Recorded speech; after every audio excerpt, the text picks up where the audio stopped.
That's a question for nature Yeah, and yeah, Reggie. Nice man. Monty, I mean, is it after playing, some of the top, 5, 10 best teams in college football? Is it hard ever to get up for a team like Baylor now?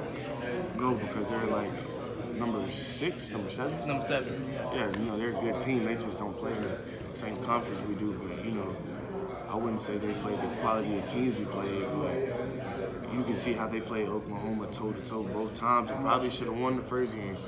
And they're still a good team. They just don't play in the conference we play in. But you can't take anything away from them, because if you watch their film and actually evaluate them, you'll see that they have some good players, and they got some athletes. They got a great quarterback. O-line's good. They can block you. They can run block well. They got some athletes that are good in space that can make you miss. They're good at their double move concepts. They're good at the RPO concepts. So, they're still a good team. That team harassed Jalen Hurts when they played their first game. So, they're still a good team. Stylistically, do they remind you of anybody that you guys have played this season? I would say as far as how good their skill players are, they remind me of like Missouri. Missouri got a lot of like good skill players that are fast, very athletic. So I would say in that way they remind me of Missouri. Their defense, they're very attacking. They got some guys with a good number of sacks on their D-line, so, they're going to have a tough task.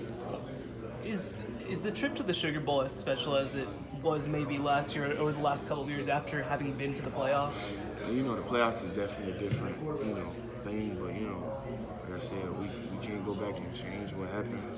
We're here for a reason. And, we're going to make the best of our opportunity. Monty, have you made a decision yet on your future as far as whether or not you're going pro or coming back? Nope. Have you got a draft grade, or have you put any thought into it, or is it just all been? Nope.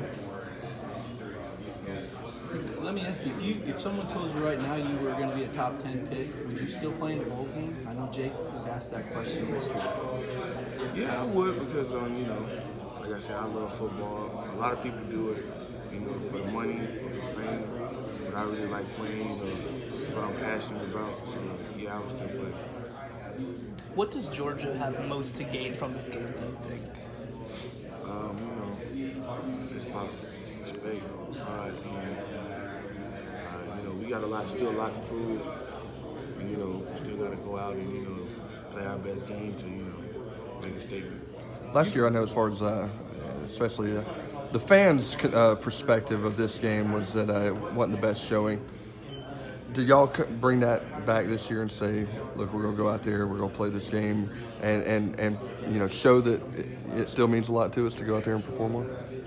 Well, first of all, I love our fans, but, I'm not too, their opinions don't matter, because, they're not the ones out there playing, As long as we prove these guys right in this locker room, those seniors, and carry them out the right way, that's all that matters. Forget what anybody else got to say. It's about the seniors might be over here. Rodrigo, Tay, we've been here 5 years. They've been here way before I was here, back when Mark Rick was here. So, as long as we carry those guys out the right way, that's what matters. Being a team leader, obviously it's good to have other young leaders. Can you talk about what Aziz has brought to the room as far as having another leader, having another guy like you that kind of leads the way up front? Well, see, Aziz, he don't say much. Like he does his a lot by action. He's gonna show his actions. And he gets guys to follow him, and he's the leader of that outside linebacker room. And he sets a good example every day. He has juice every day. So he just leads a lot by example. Was it easy for you to become a vocal leader? Because I remember last year, Kirby kind of hung that around your neck. I mean, you were going to be the leader, Monty, whether you're ready or not as a sophomore. Was that hard to adjust to, being the guy sent out to talk to the media every week and answer all the tough questions and set the example for your teammates? Well, I definitely don't like talking that much, but it is what it is. It came with the job when I signed up for it.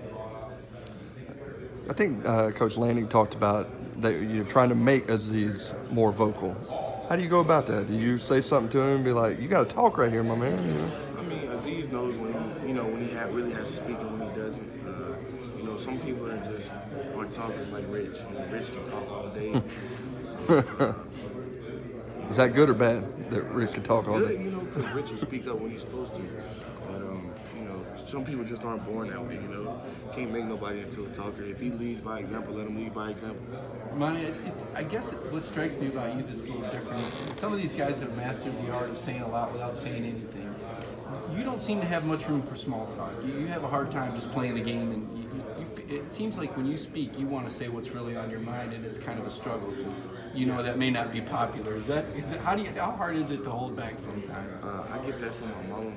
Ever since I was little, my mama gonna say what's on her chest, and I'm the same way. And yeah, I do have to pull back sometimes. You ever think